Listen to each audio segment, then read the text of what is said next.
The Honourable Member for Toronto Centre. Mr. Speaker, it's a pleasure to participate in this debate. I want to do so by concentrating really on two aspects of the legislation and of the situation which the member who's just spoken and others have talked to. I want to say to the government that this is a bill that causes me a great deal of concern, not because it's illegitimate or inappropriate for governments to be concerned about the security of Canada. In fact, that is a primary responsibility of the federal government and a responsibility that all of us have to take very, very seriously. But it's because the methods and definitions that are used in this bill are going to have a significant impact on a number of people who are not themselves smugglers, as the term has been used by the government, and who are, in fact, people fleeing for their lives from difficult situations.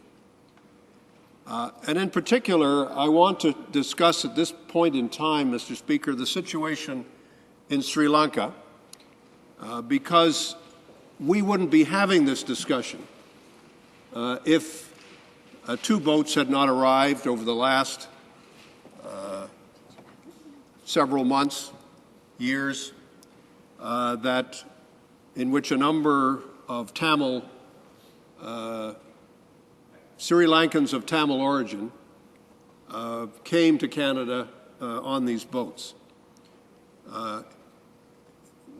It's important for us to stop dancing around the issue and understand that were it not for that particular circumstance, we would not be having this debate and we would not be having this discussion, and the government would not be presenting this legislation. So to talk about this legislation without talking about the situation in Sri Lanka, what happened in Sri Lanka, and what is taking place there today would be a little bit like talking about Moby Dick without mentioning a white whale. As members here will know, I have spent many months in Sri Lanka over the last several years. I was involved, together with a number of other Canadians and international constitutional experts, in advising the constitutional process or the negotiating process that came out of the ceasefire in Sri Lanka that took place and was negotiated by the Norwegians in 2001.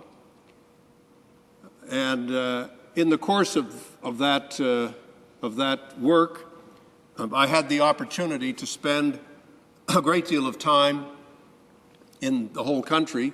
I also met on several occasions with the political leaders in the country on all sides, and have had an opportunity since then to follow on a regular basis the events that are taking place in the country. I'm not going to go over the entire political history of Sri Lanka, except to say that the period in which I was there, the period of the ceasefire, was a brief interregnum of nonviolence during a 25, 30-year, very, very difficult, violent civil war in which literally tens of thousands of people were killed, mainly in the north, but including civilians in the south, where, yes, acts of terrorism were carried out against civilians, and very significant bombing and damage and death occurred and destruction occurred as a result of the war carried out by the government of Sri Lanka, as well as carried out by the Liberation Tigers of Tamil Eelam, as they're called, or better known as the Tamil Tigers. Mr. Speaker, the ending of that war was a subject of considerable debate in this House. We had several debates in the House. We had many questions and question period about it, and not only in this House, but indeed in parliaments and legislatures around the world. The question of what exactly happened at the end of that conflict, in which certainly by any estimation several thousand people were killed in the last few days, estimates range anywhere from a few thousand to as high as 30 or 40,000, and those numbers are contested by all sides and debated by all sides. But nevertheless, it's clear that there was a significant loss of life at the very end of the war.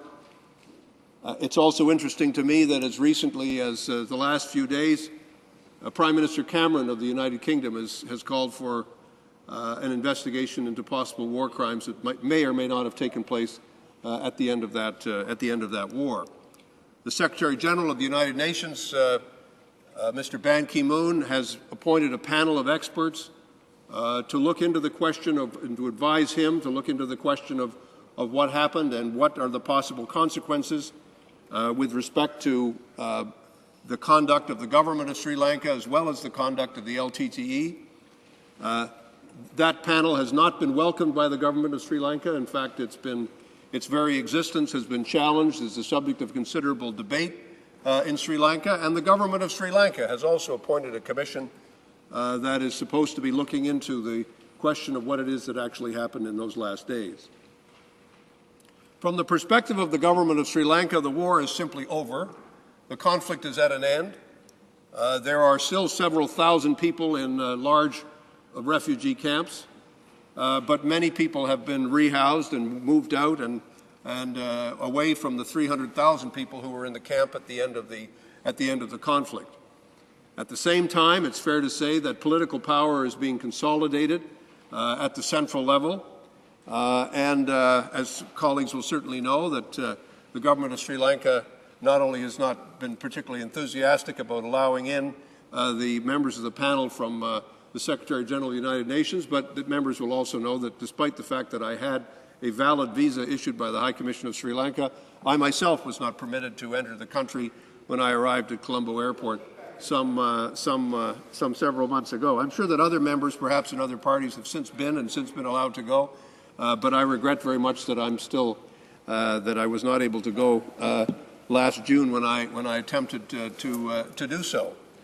I must confess, I don't say these words with even a degree of personal resentment at the fact that this took place, but rather at the fact that when I was not allowed in, it was because I was deemed to be a threat to the security of the country.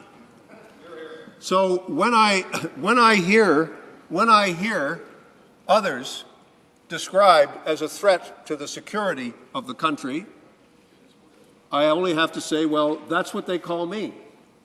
And so I have to say to honorable members, I hope people will think through very carefully in trying to understand some of the motivation, some of the issues, some of the human problems, some of the suffering, some of the sense of threat to life and limb, which has historically led people to flee a country and to seek refuge and to seek harbor somewhere else. Now, the minister who's sitting in the House, and I respect the fact that he's here listening to the debate. I've always respected that approach. Want to bring to the attention of the member from Toronto Centre and others that it's not our practice to draw attention to whether members are or are not in the chamber. I certainly know that. If you think after 32 years I would have figured out how to do this.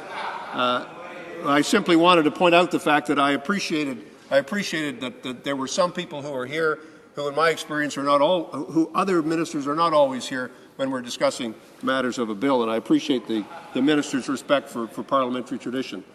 But I want to emphasize that it is not possible for this House to debate the question of the appropriateness of this legislation unless we understand what exactly is taking place in the country from which people are fleeing and which are now the subject of the sanctions in this bill.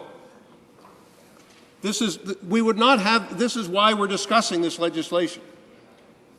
And I just think it's not possible to have a serious discussion about this bill without understanding that in Europe, that in the United Nations, that in the United States, that in virtually every country in the Western world, significant concerns have been expressed and are being expressed about the human rights situation historically in Sri Lanka and even today in Sri Lanka. And it's an illusion to